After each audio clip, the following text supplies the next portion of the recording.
మొన్న పోయినావు కదా, మొన్న పోయి ఎస్ఆర్ నగర్కి వెళ్ళి ఎస్ఆర్ నగర్లో మొత్తం ఎలక్ట్రానిక్స్ ఫంక్షన్లో ఎన్టీ రామారావు విగ్రహం పెట్టేస్తా నేను ఇది చూపిస్తాను. మరి వాళ్ళకి ఎందుకు ఇచ్చినావు? వాగ్దానాలు ఎందుకు ఇచ్చినావు? నీ అవసరానికి వాళ్ళ బూట్లు నాకుతావు ఆంధ్రోళ్ళై. ఇలా ఆంధ్రలో కేటీఆర్ చదువుకుంటానగానే నొప్పి వస్తున్నది నీకు, ఏలనగా మాట్లాడుతూ ఉంటావు. మరి ఇదే మాట జూబ్లీ హిల్స్లో ఎందుకు మాట్లాడాలి? ఆంధ్రలో ఓట్లద్దు మాకు ఆంధ్రలతో ఇదే వద్దని చెప్పేసి ఎందుకు మాట్లాడాలి? నీ అవకాశం కోసం, నీ అవసరం కోసం ఇలా ఎన్ని చేయాలో అన్ని చేస్తూ ఉన్నా కదా నువ్వు మాట్లాడేది. మాట్లాడేటప్పుడు చూసుకోవాలి కదా. ఎంత విచిత్రమైన పరిస్థితి ఉంటే తెలంగాణకు నిజంగా చెప్తా ఉన్నా నేను. ఆ రోజు ఇద్దరు ఏం శాపం వచ్చింది. ఆనాడు తెల్లగడ్డం బాబు అడ్డం పడ్డాడు తెలంగాణ రాష్ట్రానికి. ఇలా ఈ గడ్డం బాబు కూడా గదే చేస్తున్నాడు. గడ్డంతోనే గండం వచ్చింది తెలంగాణ రాష్ట్రానికి.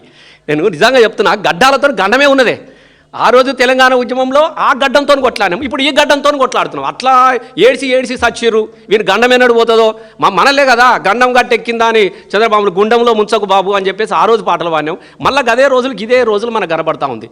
ఒక సినిమా ఉంటుంది పాతాళ భైరవ్ అని, అంటే ఒక 2 క్యారెక్టర్లు ఉంటాయి.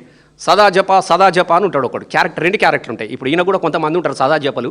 ఆ మాంత్రికుడు మాట్లాడి సదా జప, అద్దంలో చూసుకుంటా సదా జప, మనం ఎట్లున్నాంరా, మనం చాలా అందంగా ఉన్నాం గురు అంటాడు వాడు. మరి చెప్పకుండా వీడు వీకెత్తాడు కదా, ఉద్యోగం వీకెత్తాడు కాబట్టి. సేమ్ ఈయన పాలన ఎట్లుందంటే ఆహా ఓహా అనేటోళ్ళు కొంతమంది ఉంటారు కదా, 3 రంగుల జెండా బట్టి ఓ అని ఎగురుతూ ఉంటారు కదా. ముసలు చచ్చిపోతూ ఉంటే కూడా పింఛన్ కోసం ముసలు చచ్చిపోతూ ఉంటే 3 రంగులనే అని లేపించుకుంటారు కదా క్యాసెట్ అందులో. అట్లా సేమ్ ఆ మాంత్రికుడు అద్దం ఎట్లున్నావట అంత బాగుంది కరెక్ట్ చెప్పరా అంటాడు. అద్దం మంచిగానే ఉంది కానీ మన అందానికి జర గడ్డమే అడ్డమైంది బాబు అంటాడు వాడు. అంటే ఈ గడ్డం తీయమని అంటాడు అన్నట్టు. అంటే ఇప్పుడు సేమ్ గదే గడ్డం కథలు నడుస్తూ ఉన్నాయి. ఎంత విచిత్రంగా మాట్లాడుతున్నాడు అంటే గంత అట్లా మాట్లాడవచ్చు నా రేవంత్ రెడ్డి గారు. మీరు మీకు వేరే ఉద్దేశంలో కాదు, మీరు తిట్టాలనేది కూడా మాకు షోక్ లేదు. నీలాంటి తిడితే కూడా మాకు ఏమీ రాదు. అనవసరంగా నోరు పారేసుకోవడము, మా నోరు గూల తీరుతుంది తప్ప నీ దూల తీరది ఎంత తిట్టినా కూడా. ఎందుకంటే నువ్వు మాట్లాడుతున్నటువంటి భాష అనేది అది కరెక్ట్ కాదు. ఇట్లున్నావు అట్లున్నావు ఏం భాషనే వ్యక్తిగత దూషణలు చేయొచ్చునా? మరి ఏం చక్కగా ఉన్నదా? నువ్వు కూడా కదా రోజు ఒకసారి రంగేయకు, నీ గడ్డానికి తెలుస్తుంది నువ్వు ఎట్లున్నావు. నీకు తెలుస్తుంది అంటున్నా.